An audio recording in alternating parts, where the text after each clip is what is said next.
Yo no abriré River Arena sin dejar entrar a nuestros niños. Hola, ¿qué tal amigos de Evangelio Puro? Dante Gebel ha publicado varios mensajes muy confusos sobre el tema de la pandemia.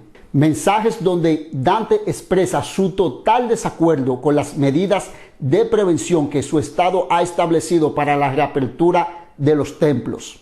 Punto por punto es el nuevo protocolo si queremos abrir la iglesia. Y es que Dante, al igual que otros pastores famosos, se ha inventado teorías de conspiración que pueden confundir a sus miles de seguidores.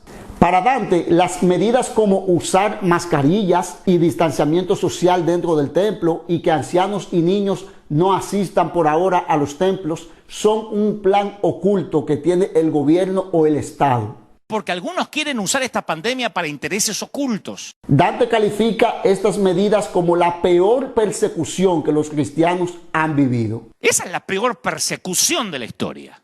Yo estoy seguro que los cristianos que sufrieron duras persecuciones y que morían por el Evangelio no estarían de acuerdo con Dante.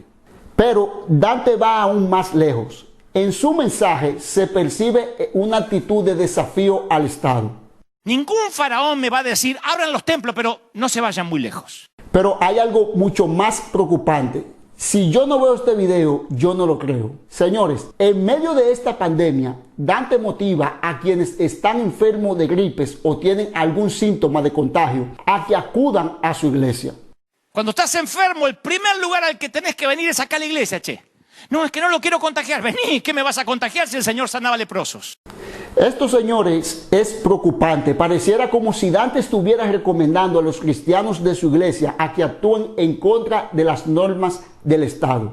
En ese mismo sentido, con actitud desafiante, afirma que no dejará a los enfermos fuera de la iglesia. Yo no dejaré a los enfermos afuera. En sus mensajes, Dante asume una postura de que todos los enfermos, sin importar qué síntomas tengan, deben asistir a la iglesia, o por lo menos a su iglesia. ¿Ustedes saben por qué es tan preocupante que alguien que se haga llamar pastor y tenga miles de seguidores diga estas cosas? Miren, hace poco un pastor que pensaba igual que Dante murió contagiado por el virus porque se puso a decirle a los miembros de su iglesia que acudan a la iglesia para ser sanados con la oración. También una iglesia bautista en Alemania se convirtió en un foco de contagios luego de hacer un servicio en medio de la pandemia.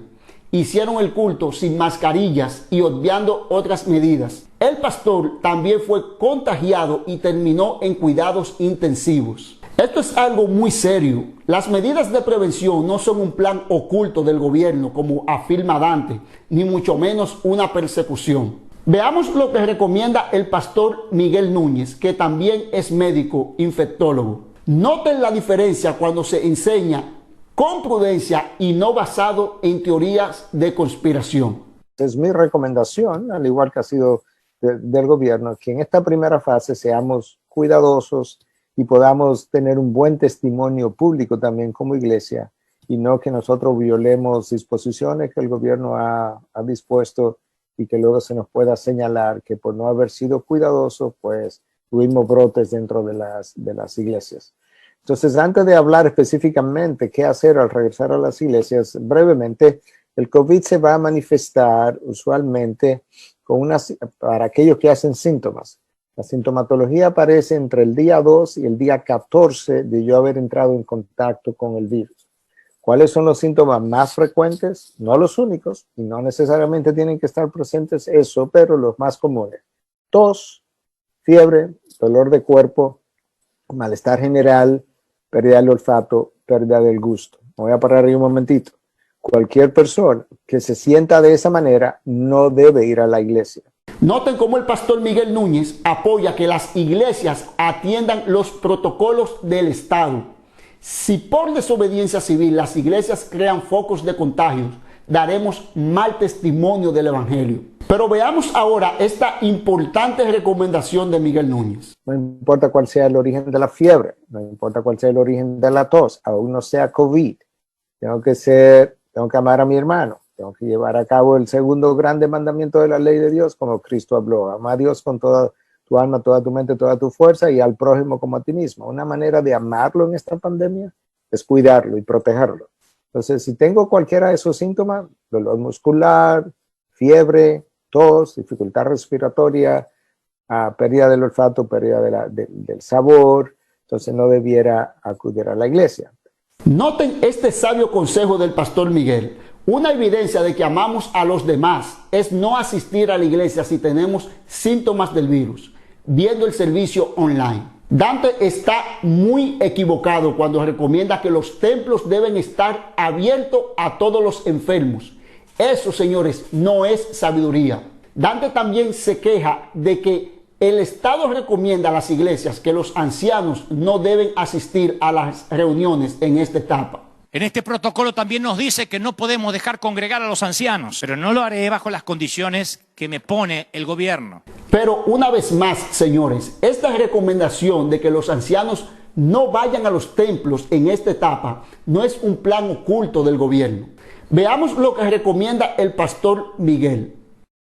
Algo que mencioné y que quisiera traer a colación otra vez es que los pacientes de mayor riesgo son pacientes de más de 60 y específicamente más de 65 años de edad. Menciono eso porque a la hora de pensar en regresar a la iglesia, sería congruente si en el primer domingo y el segundo domingo, en esta fase 1, quizás los pacientes de más de 65 años de edad deciden quedarse en la casa. La razón es por su protección. En nuestra iglesia vamos a hacer eso. Los pacientes de más de 65 años de edad o las personas, le vamos a decir que por su seguridad es preferible que vean el servicio todavía vía internet. Eso es congruente también con lo que otras organizaciones, el gobierno dominicano y la Organización Mundial de la Salud, el Centro de Control de Enfermedades de Estados Unidos ha estado recomendando. Finalmente, señores, Dante no es médico, ni epidemiólogo, ni infectólogo. Tampoco ha presentado ningún estudio médico que sustente que las medidas del Estado no son necesarias. El Estado no es perfecto en sus acciones, pero tiene total legitimidad de preservar vidas en medio de esta enfermedad. Cada día están saliendo nuevos estudios del daño que causa este virus. Y como es algo desconocido, el gobierno debe tener medidas de prevención. Recordemos que el mundo nos está mirando. Debemos ser luz y hablar la verdad y no teorías de conspiración. En lugar de estar hablando teorías de conspiración, mensajes confusos, mensajes con un tono desafiante al Estado, a la autoridad, a las medidas de prevención, mejor vamos a aprovechar la reapertura de los templos, esa plataforma para predicar el evangelio, para llevar prudencia, sabiduría, buenos consejos y no mensajes confusos que son un mal ejemplo y no hablan bien de nosotros. Da pena que un pastor tan seguido como Dante se sume a este tipo de mensaje y diciendo que es una especie de plan oculto. Eso no lo vemos bien. Espíritu Santo, irradia en nosotros